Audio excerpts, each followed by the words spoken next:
We begin this afternoon with breaking news. A woman is dead after being struck by a vehicle in North York. It happened just after 10:40 a.m.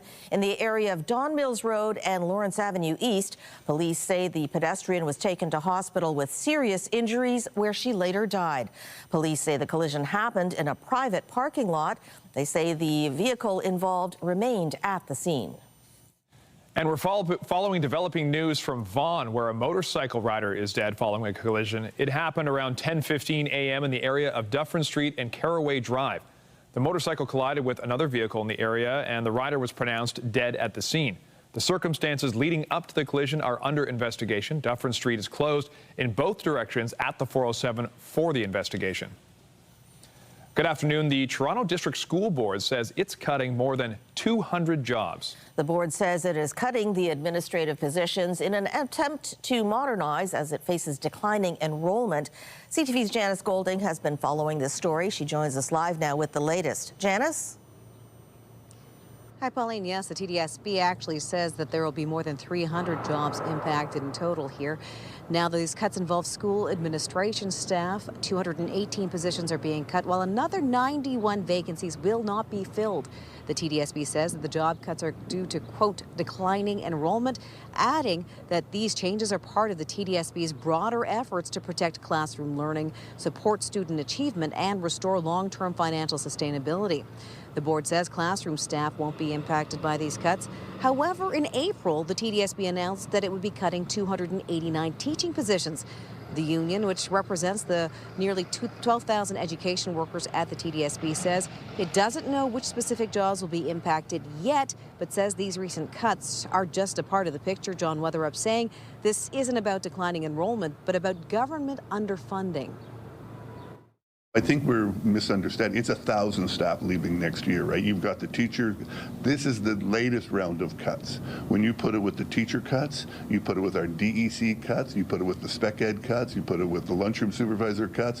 When you add them all together with this newest round, we're talking over 1,000 positions from last year to next year, not 200. Now, last year, the Ontario government said an accounting firm had determined that the TDSB's projected deficit this year would be about $58 million and appointed a supervisor to oversee finances and the running of the board. Reporting live, I'm Janice Golding. Now back to Pauline. Thanks, Janice. And still to come, the latest on the response to a Hantavirus outbreak aboard a Dutch cruise ship. The World Health Organization now says there are no signs of a broader outbreak. We'll have those details a little later in the newscast. Well, the FIFA World Cup is now just a month away, with Toronto set to host its first match on June 12th. Preparations are underway across the city, but how close are they to being complete? CTV's Rahim Ladhani is getting a sense of where things stand and joins us now live from BMO Field with more. Rahim?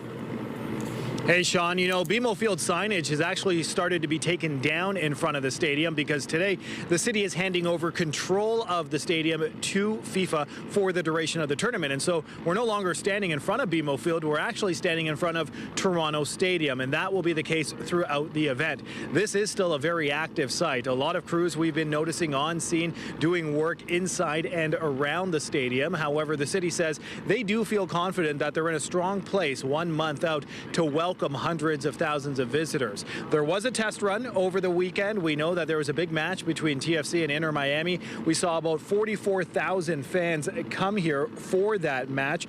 And for the most part, the event did run smoothly. There were some complaints about long lines for washrooms, concessions, and poor signage. The city says they will be improving that over the next few weeks. We did also see a large crowd tightly packed trying to leave the stadium to get on to public transit. While today, Metrolinx announced that starting June 10th, GO train service on Lakeshore West and East will be increased to every 15 minutes throughout most of the day. However, keep in mind that during the World Cup, there will also be a number of road closures on match days. That was not the case this past weekend. And so if you're planning to drive to Toronto Stadium or the Fan Fest, you'll likely be stuck in heavy traffic. Here's more from the city's FIFA World Cup executive director. It was a great opportunity for us to test some of our planning, our operations, both sort of ingress and egress of people coming to the stadium, but also in the stadium as well. All went well. We were very pleased with the outcome. Of course, always some learnings and areas that we can tweak and make some improvements, but that's what a test is for. So we're very happy to have that opportunity, and we'll be making, the teams are meeting now and sharing notes and photos and observations, and we'll be making some final tweaks as we get into next month. Now let's talk about FIFA Fan Fest. The first wave of free tickets were scooped up within a few hours. Well, today the city says a new wave of free tickets will be released this Friday at 10 a.m. Even though it's a free event, you need a ticket to gain access to the event, or if you want to guarantee yourself a spot, you can buy a premium ticket. Those range between $100 to $300, and they also come with a few perks. Reporting live, I'm Rahim Ladhani. Sean, I'll send it back to you. Thanks, Rahim. Well, the Toronto Police Motor Squad conducted a training exercise this morning as part of preparations for the FIFA World Cup. Public safety is paramount, along with the people that we are escorting. And talking about public safety, just recently as last Saturday with the Miami FC game, we had individuals, fans, chasing, and that's to be expected, but on a live roadway is dangerous. So by virtue of having our escort officers on motorcycles, we're able to intercept those people and safely move them to the sidewalks and places like that. The training involved roughly 40 police motor vehicles from the Toronto Police Service, as well as other services from across the GTA, along with the OPP and the RCMP also being involved, operating suburban vehicles. The group is training to escort internationally protected persons who will be in town for the World Cup. No injuries have been reported after shots were fired at a McDonald's location in Scarborough. Police were called to the area of Eglinton and McCowan around 9:45 last night. They found evidence of gunfire and damage to the restaurant, but no one was hurt. Police say multiple suspects, who are all wearing black clothing and masks, left the scene in a light-colored vehicle. Investigators are asking anyone with information to please come forward. 2 people were taken to hospital after a flatbed truck and a dump truck collided in Etobicoke. The crash happened in a construction zone in the area of Islington Avenue and Dixon Road just after 3 a.m. A man in his 40s was taken to hospital with serious injuries, while another person suffered only minor injuries. The Ministry of Labour has taken over the investigation. An investigation is underway following a fire at a Toronto community housing building in North York. The fire at Northwood Apartments on Keele, south of Finch, broke out in a second-floor unit around 8 p.m. yesterday. 2 people were treated by paramedics, but no details have been provided about the severity of their injuries. An investigation into the cause of the fire is ongoing. An independent civilian oversight agency is set to investigate the conduct of members of the Toronto Police Drug Squad. The Law Enforcement Complaints Agency, which looks into public complaints about police conduct in Ontario, says Toronto Police Chief Myron Demkew notified its director of potential misconduct involving members of the drug squad. The agency says it cannot identify any of those officers or comment on the specific allegations. It says it is aiming to complete its investigation within 120 days. OPP say 7 people from the GTA are facing charges for allegedly taking bribes during G-Class driving tests. An investigation was launched by the Serious Fraud Office in September of 2024, looking into irregularities in G-Class license exam process in Ontario. Investigators allege the bribes were done to give specific applicants favorable treatment. The accused, who range in age from 43 to 65 years old, face a number of charges, including money laundering. The Mayor's Executive Committee is meeting today, and a number of items are up for discussion. Among the things that have already been adopted is a motion to expand youth programs. CTV's Mike Walker joins us now live from City Hall with more. Mike? Well, Sean and Pauline, this motion adopted by the Executive Committee this morning is to create more youth employment opportunities this summer through an existing program that is not only meant to provide employment opportunities, but also prevent youth violence. Now, the plan will expand the City Serve TO program, providing 100 young people between 14 and 18 years old 8 weeks of paid summer training and development opportunities. It will cost the city an additional $615,000, which the report notes will be offset by funding secured by the federal government. Staff say they will be working with community agencies to identify youth most at risk of violence, experiencing social isolation, as well as neighborhoods experiencing high rates of violence. This comes as the youth unemployment rate in the city remains high at 12.6%. Here's more. They are serving their community, which then give them a purpose, give them a sense of belonging, that I am contributing to my own community. We know that this is a step towards even more that we can do as a city, knowing the importance of youth employment opportunities, and not just the important skill building and community building, but that it is transformational in terms of the path that young people take.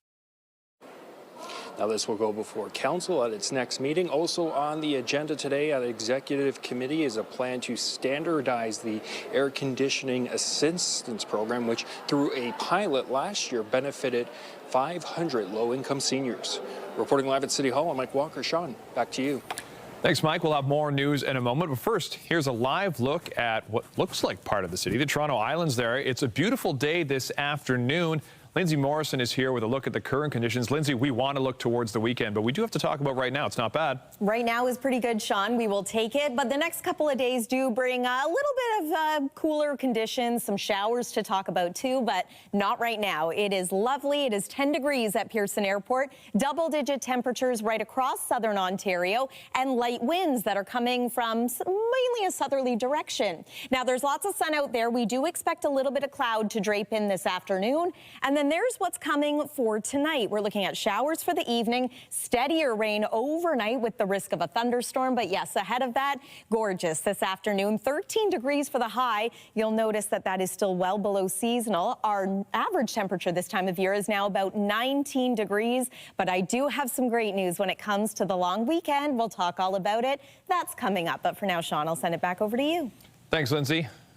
Ontario's Auditor General has released 4 reports this morning touching on topics including artificial intelligence use by the province, truck licensing, special education in Ontario, and Family Responsibility Office. We found that families waited 8.5 months on average for a court order to be registered and for recipients to receive their first support payment through FRO. Delays that can mean prolonged financial uncertainty. In 2024-25, about 92% of cases were not registered within FRO's 4-month target, and 22% took over a year. We also found that FRO did not consistently meet key call center standards, including the provincial 2-minute target for call wait times. For a more complete breakdown of everything in the Auditor General's reports, you can head over to our website, toronto.ctvnews.ca. Premier Doug Ford is promoting Toronto as the ideal location for the new multinational Defence, Security and Resilience Bank. Toronto has a deep, world-class workforce that is second to none. In a video posted to social media today, Ford and several other community and business leaders say Toronto should be where the bank ends up. Canada was selected as the host country earlier this year, with several cities now vying for the facility. We need the federal government to choose a host city for the bank that can help it hit the ground running. A place with world-class workforce, the banking and defense manufacturing expertise, and the global connections that will help the bank succeed. There's only one city in Canada that can truly provide everything the bank needs, and that city is Toronto, backed by Team Ontario. Toronto is one of the most diverse cities on earth. People from every corner of the world come here, study here, build careers here, build their lives here. They give us a workforce with specialized depth in structured finance, risk, AI, cybersecurity, and defense policy, exactly what this bank will need from the start. The bank will be modeled after the World Bank and provide financing to companies for defense and security projects. 2026 census forms are due today. 3 in 4 Canadian households were mailed the short form questionnaire, which collects basic demographic information. The remaining households received long-form surveys, which include questions about individual social, economic, and housing situations. The government uses census data to understand aging populations, track demographic shifts, and plan infrastructure. Failing to complete it can result in a $500 fine. We turn now to the Hantavirus outbreak. Today, the head of the World Health Organization stated that there are currently no signs of a broader outbreak. But of course, the situation could change. And given the long incubation period of the virus, it's possible we might see more cases in the coming weeks. The final group of 28 passengers who were aboard the MV Hondius, the Dutch ship at the center of the outbreak, have been flown to the Netherlands. 3 people died after contracting the virus aboard the ship. In total, 7 cases of hantavirus have been confirmed. In Canada, 7 people are currently in isolation, with 4 in BC and 3 in Ontario. We are all hoping that the 4 people who are here with us will remain well through this incubation period, but this is exactly why we are taking the precautions and why plans are in place should their conditions change. British Columbia's provincial health officer says all 4 people in that province are isolating for at least 21 days in Victoria. Dr. Bonnie Henry says none of them had any direct contact with anyone infected on board. Meanwhile, the Public Health Agency of Canada says a person in Quebec is no longer in isolation because they are no longer considered a high-risk contact. A cross-border investigation has led to charges against an American man accused of luring a 10-year-old girl from Manitoba. What began as interactions on social media eventually moved to text messages. CTV's Alex Carpa has more on a recent surge in luring cases. A 32-year-old Ohio man is facing charges after allegedly grooming a 10-year-old Manitoba girl online and convincing her to send sexually explicit images and videos. Investigators say Courtney Arden Wise III posed as a teenager and communicated first with the girl through social media before shifting to direct text messages. This incident was a terrible reminder of the dangers that lurk on the internet, especially for children and teenagers. Wise III was arrested in February in Ohio, where police seized electronic devices allegedly containing the messages exchanged with the girl. He's facing several charges, including sexual exploitation of a child. We encourage parents and caregivers to educate their children on how to stay safe online. Lindsay Lobb with the Canadian Centre for Child Protection says the organization receives similar reports to this case every day through their national tip line on cybertip.ca. She said reports related to the online luring have risen from 750 reports in 2020 to more than 3,300 this past year. What we know is that much of this is attributed to adults being allowed to intersect with children in largely unregulated spaces. Tech experts say parents should always know what tools or platforms their children are using. And that doesn't just include classic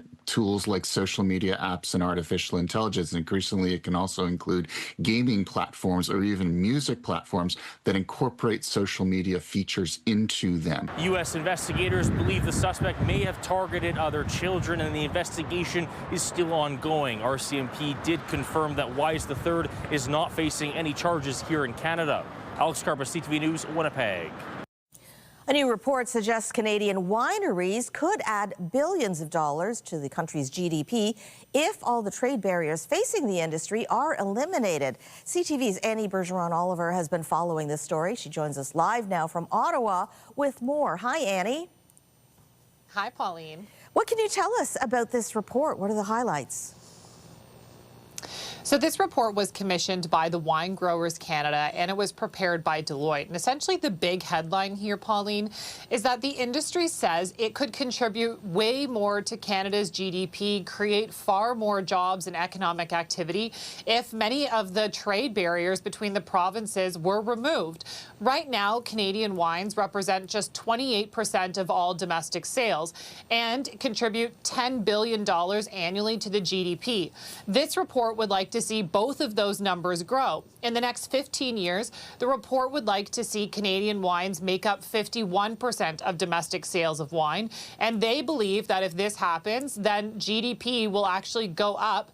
The contributions of the wine industry will go from around $10.1 billion to $13.7 billion. They believe this will have a widespread effect, not just in the wine industry, but in tourism, farming, and agriculture at large. So they're really calling on the federal government, the provincial governments, and the territorial governments to look at the interprovincial trade rules that they have when it comes to wine and to loosen them, to make it easier to sell wine to consumers in different provinces and to get that wine on the shelves at different liquor stores or corner stores, whatever wine is sold in those provinces, Pauline. Now, the report highlights interprovincial trade as a key issue, and I know there are huge differences across the country. Can you talk about what the barriers are that are facing the wine industry? So this report really says that there's a patchwork of policies, whether it's taxation, whether it's licensing, types of regulations for how and where wine can be sold. And it says this is really hampering the ability of the wine industry to grow in terms of, reaching out to more consumers. And so the report says they would really like some of these barriers to go away. One of the big ones that pointed out is that there's a federal excise tax on every bottle of wine. The report says that a mid-sized winery is paying about $372,000 in federal excise taxes every year. A similar winery in the United States, similar size, only paying about $27,000 in taxes. So that means it's harder for wineries in Canada to be profitable. It means they have less money to reinvest. And it also means that the wine is going to be more expensive when you go to buy it. Another big one is that there's markups in most provinces. So here in Ontario, you have to go through the LCBO. They say there's a 75% markup. There's a different markup in Manitoba than there is in Vancouver, in British Columbia, and that makes it harder to sell wine. The price here in Ontario is going to be different than it is in BC. It's going to be different than it is in Nova Scotia.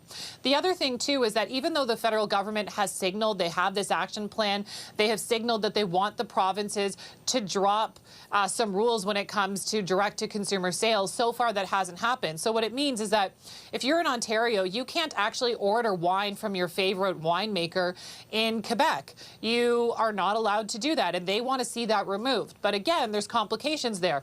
Quebec, the age of, in order to drink is 18. Here in Ontario, it's 19. So how old do you have to be able to get that? There's different taxes in Ontario versus BC. So if you're ordering wine from BC, do you pay the Ontario tax and markup, or are you paying one in BC? There was a clip from Dominic LeBlanc this morning who was asked just about this and the trade barriers. Here's what he had to say, Pauline.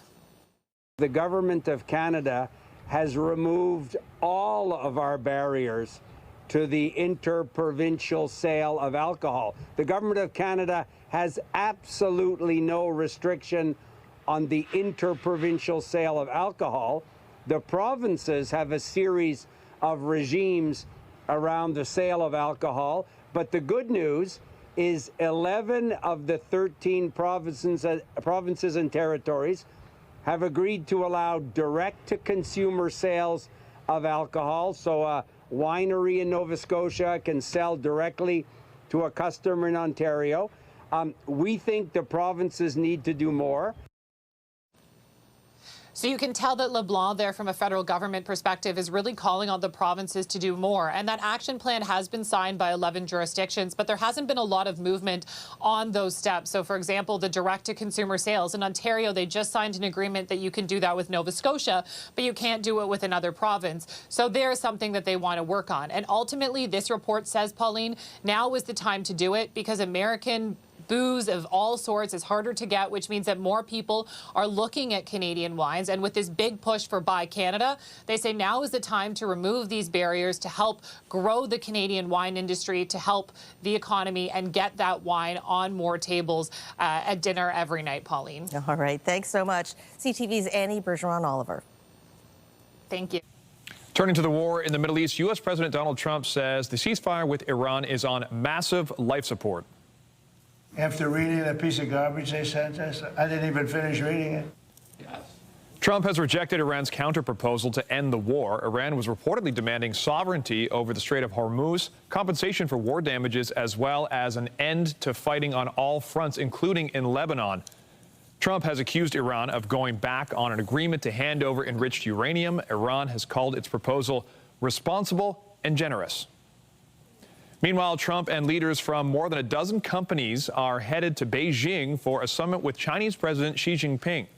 The summit will begin on Thursday with Trump as well as leaders of Meta, Tesla, and investment firm BlackRock expected to attend. The U.S. says it hopes to stabilize and grow its trade relationship with China in several areas, including agriculture, aerospace, and technology. The relationship between the two countries has been strained due to tariffs, technology restrictions, and American support for Taiwan and competition over critical minerals. India's prime minister is appealing to citizens to curb fuel consumption amid declining gasoline stocks and a shortage of foreign exchange. He's also suggesting that they work from home. Petrol diesel का Narendra Modi issued the call to action during a rally. He's calling on citizens to save the country's limited foreign exchange used to buy fuel and imported goods by reducing purchases of gas, diesel, and fertilizer, as well as limiting travel. Modi is set to head to the United Arab Emirates later this week to discuss energy cooperation. In the West Bank and Gaza, Palestinians are marking the 78th anniversary of the mass expulsion from land that make up modern-day Israel. Palestinians refer to the displacement before and during the 1948 war that followed Israel's establishment as the Nakba, Arabic for catastrophe. About 700,000 people fled or were driven from their homes, a majority of the pre-war population.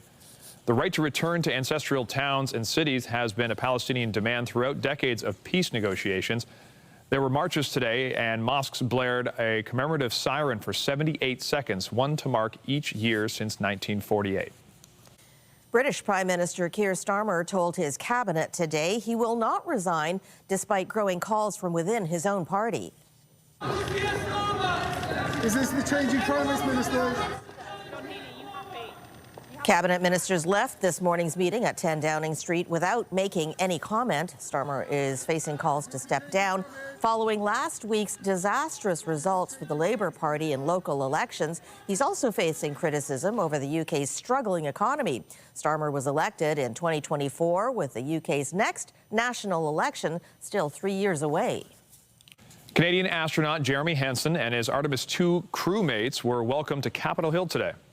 I can speak on behalf of Canadians to say this is something that we as Canadians admire in you in America, and that you set these extraordinary goals and you leave space for others like Canada to come along and contribute in a meaningful way.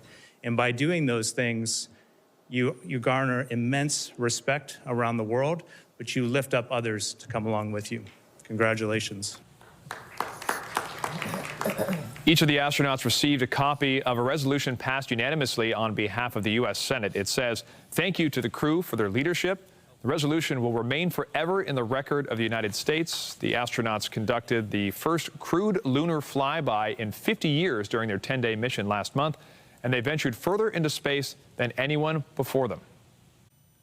The red carpet has been rolled out for the 79th Cannes Film Festival. Today marks the start of 12 days of world premieres. The winner of the festival will be given the prestigious Palme d'Or Prize. The opening night film is the French comedy drama The Electric Kiss. There will also be a tribute tonight to Peter Jackson, the director behind the Lord of the Rings trilogy. We've got beautiful sunshine out there today, but as we make our way into the evening hours, we do see some wet weather moving in, so it's just showers to begin. Overnight, though, steadier rain and the risk of a thunderstorm into the day tomorrow. A few wraparound showers, a bit of an unsettled day, but not a washout. When it comes to the weekend, we're looking at a bit of a nudge in temperatures. How does 20 degrees sound to you? It's looking likely, maybe even Monday, climbing into the mid-20s. Details after this break here on CTV News at noon. Stay with us. When you see it happen, send it to CTV News. Text 10400 from your screen to ours. Text 10400. Welcome back. So we're looking at Nathan Phillips Square behind us. You can see they're ready for FIFA. It's just 1 month away. It doesn't feel like it's coming, but it's going to get better this weekend, right? But we have to get through a little bit. Yeah. A little bit. We have to get through some weather first, right? Is it soccer playing weather? I mean, here in Canada, any weather is soccer playing weather, wouldn't you say? But I agree. I think signs are looking up for June. It's been not maybe the brightest or driest spring so far, and into May it's been quite cool. However, signs of change are coming as early as this weekend, which is good timing because it's the unofficial start to summer for us with the Victoria Day long weekend. Let's get to your forecast. Weather is brought to you by the Presler Law Firm Injury Lawyers. You don't pay unless they win. Just want to show you what it looked like this morning as our CTV News chopper was flying above the city. Gorgeous sunshine today, a pretty blue sky. Here's the thing, we do have a little bit of cloud that's going to drape in this afternoon. It's mainly high-level cloud, not going to impact things all that much, but what's waiting in the wings is some more in the way of wet weather. This is a low-pressure system that originated in the Canadian prairies, is going to swing through tonight and bring us showers to begin, some thunderstorms potentially overnight, and then a few wraparound showers for the next couple of days after that. So how much rain? It's looking like maybe 10 to 20 millimeters, depending on where you're joining us from. Could be higher amounts for parts of eastern Ontario, and it all is dependent on whether or not we get embedded thunderstorms, because that often ups the rainfall totals too. I've paused our forecast radar around 7 p.m. tonight, so if you do have outdoor plans, bring the umbrella with you. Steadier, heavier rain through the overnight hours, and again, maybe the risk of storms also. They would be embedded in there. Rumbles of thunder, gusty winds, flashes of lightning, and of course, heavy downpours, all the risk there.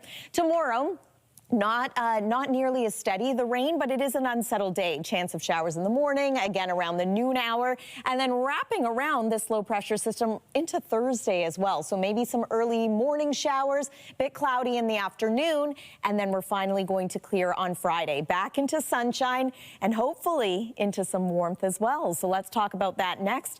Not so warm at this hour. It is 10 degrees at Pearson Airport. We're forecasting a daytime high of 13, which is cooler than normal. 19 is now the seasonal norm. So that's where we want to land. It's where we expect to land temperature-wise at this time of year. Average overnight low is 9 degrees. We will be cooler than that tonight too, but at least the frost advisory that was in place has come to an end. There's tomorrow, starting to see the temperature climb to about 16 degrees, but the real warmth is going to come over the weekend after another coolish day on Thursday. 21 degrees for Friday. Temperatures in the low 20s right through the long weekend with partly cloudy skies.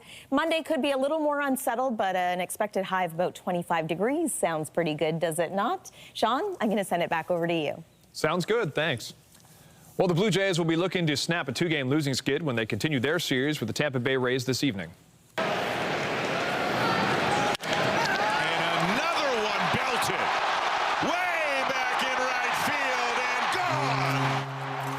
Andres Jimenez homered twice for the Jays last night, driving in all 5 of the team's runs. However, it was in a losing effort as the Jays lost 8-5 to the Rays in their series opener. The team will look for a better result tonight. First pitch set for just after 7 p.m. at the Rogers Center.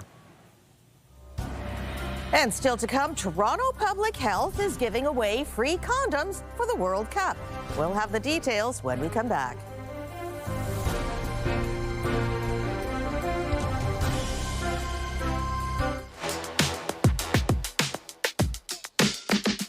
Looking for the perfect date night spot in Toronto? Well, we found an intimate restaurant that pairs romantic, cozy vibes with thoughtful cuisine that creates the kind of atmosphere where every meal feels special. Oh, our lift is here. Catch a ride to romance in this sleek, streetcar-inspired spot, perfect for snuggling close. Let's head inside to see what's on the menu.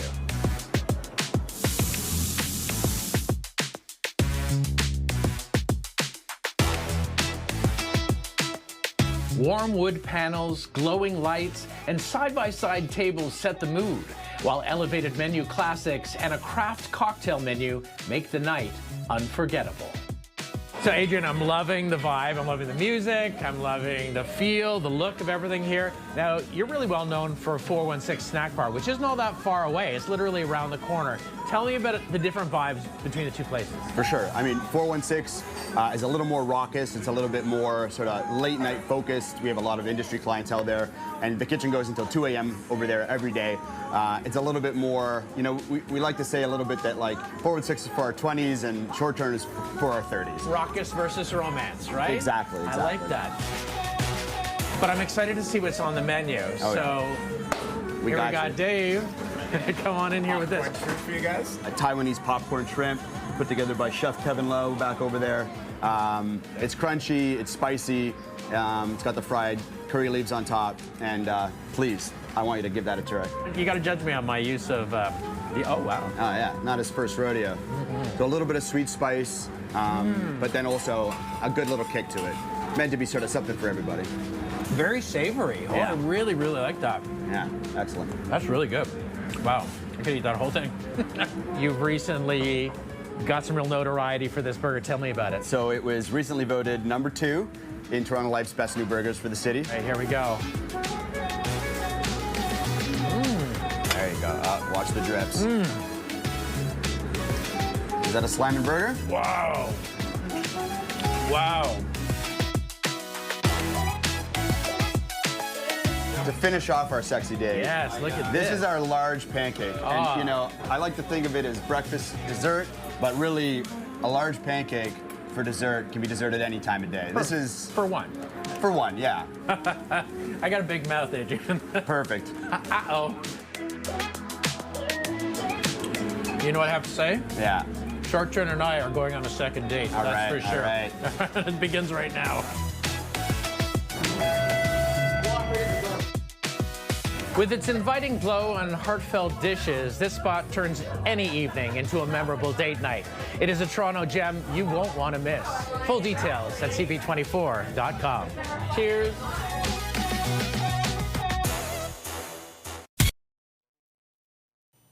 Toronto Public Health is marking the World Cup by releasing 6 soccer-inspired designs of condoms.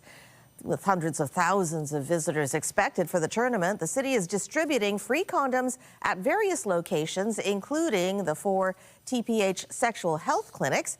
Condom TO was first launched in 2014 for World Pride. The city says the initiative is aimed at promoting safe sex and connecting people with health services. An Ottawa man is sharing his story after his insurance company refused to pay for a brand-name drug he's been taking for years in favor of a generic version. He argues he's a kidney transplant recipient who is simply following doctor's orders. CTV's Katie Griffin has the details.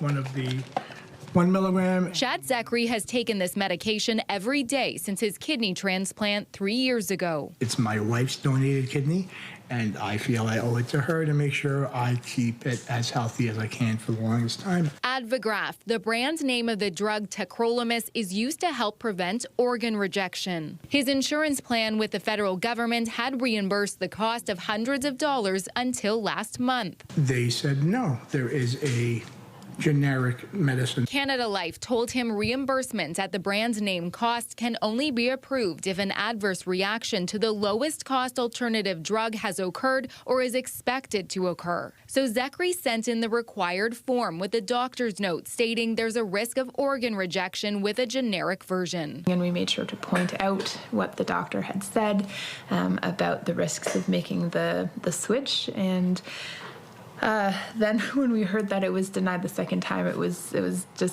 mind-boggling. There are very few medications that fall into that narrow therapeutic index, but anti-rejection medications are one of them. Zachary's doctor says even small changes can cause the appropriate dose to be ineffective or toxic. There is essentially no benefit to the patient of doing that, and you are putting them at risk. It's not that generics are bad.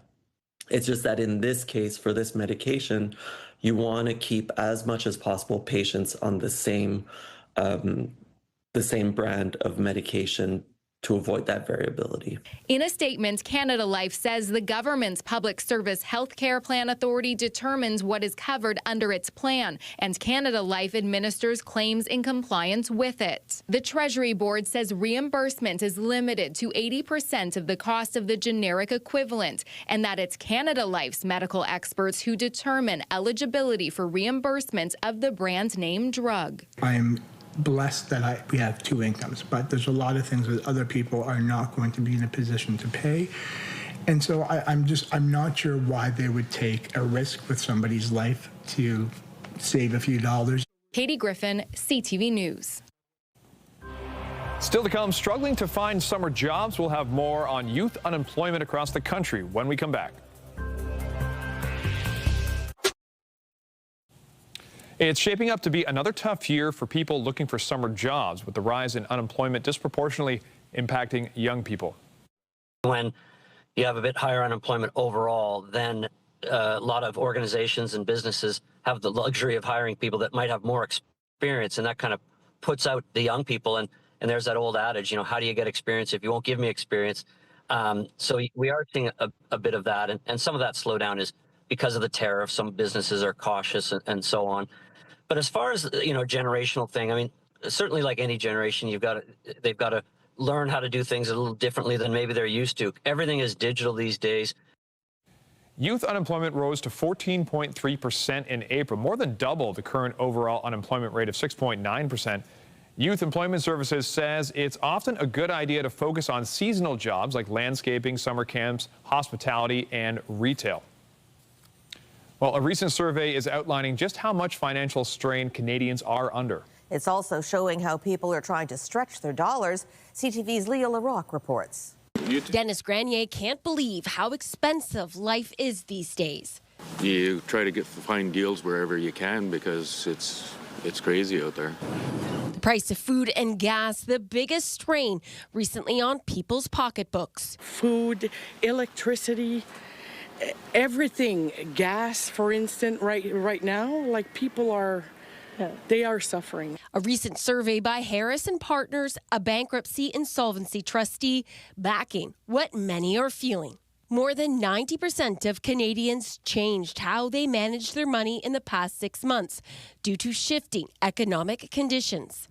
We have two kids at home, and so double income, we're just surviving. Nearly half of respondents say they're cutting back on overall spending, and 1 in 5 delaying major purchases they had planned just to get by. I'd like to go for a weekend fishing trip and stuff like that, but that's put on the back burner, maybe not even happen this year. The survey found that not only are many consumers delaying big purchases, but they are also struggling to cover everyday essentials and are dipping into savings and relying more on credit. They're delaying things like having a barbecue with their family because, you know, they can only afford rice or soup or whatever it is. Delaying maybe going to a doctor's appointment that's a little out of the way because they can't afford the gas. Harris & Partners saying the summer is also when people can typically start saving, but this year is different. The result that we got that was like the most shocking to me is that 91% of the people said that the financial change to them was out of their control. Everyone looking for ways to save, including the Breslavs, who did the math and the planning ahead, hoping to stay ahead. We're from Shawville. So we come to the city once a week and do Costco. Leah LaRocque, CTV News. Coming up, staying safe in school zones. Elementary students in Kitchener have launched a new art project reminding drivers to be careful.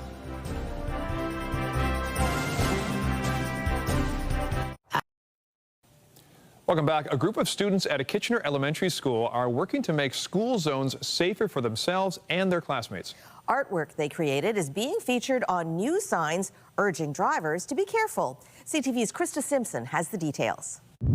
Slow down. Kids cross here. Messages to drivers from Danielle, Aluna, Lottie and Emily, students at Janet Metcalf Public School in Kitchener. It's important because if they don't slow down, like serious stuff can happen. I understand that you were moved to create some art. after a bit of an incident of road violence in your school zone. The artwork was drawn when the students were kindergartners, a response to a close call and concerns about safety for the school community. Now, the students are in grades 2 and 3, and their work is being used to spread the message about keeping school zones safe. I made the kids cross here. I made the 30-kilometer zone. They really thought about what the problem was and what needed to be solved, and they came forward for us in ways that adults have not in a lot of times. The signs come from Student Transportation Services of Waterloo Region through a grant from the Ministry of Transportation. Unveiled in time for Canada Road Safety Week, the signs will be displayed in front of 38 public and Catholic elementary schools in Waterloo Region. It makes me feel grateful and proud because our signs are at different schools. The signs will be up over the next few weeks and will be brought out again during the next school year at times of heightened traffic risk. A student-led campaign reminding drivers of what's at stake when they're going through school zones. Krista Simpson, CTV News, Kitchener. And a final word on the weather from Lindsay. Yeah, so beautiful sunshine for this afternoon. As we make our way into the evening, though, wet weather moves in, and that's going to be with us through the night tonight and for at least part of the day tomorrow. So here's another look at the radar, and you can see that wet weather is moving across the state of Michigan, just starting to move over Lake Huron, and we're going to first start to get a little bit of cloud as a result of that, and then the wet weather and the risk of thunderstorms is mainly for us through the overnight hours, but again, couple of leftover showers tomorrow and possibly Thursday as well. This is what we're waking up to. Slightly warmer temperatures compared to the last couple of days. And tomorrow's high is about 16 degrees, which is still technically on the cool side of seasonal, but it is an improvement from what we're experiencing today. Afternoon high of 13 degrees. We just have to look ahead to the weekend with highs in the 20s. Finally, Sean and Pauline. Thanks, Lindsay. And that's CTV News at noon. Remember, you can get Toronto's breaking news all day long on CP24 and on our website, ctvnewstoronto.ca. For Lindsay Morrison and all of us here, have a very pleasant afternoon. I'm Pauline Chan. And I'm Sean Leathong. Be sure to join us later for CTV News at 5 and 6.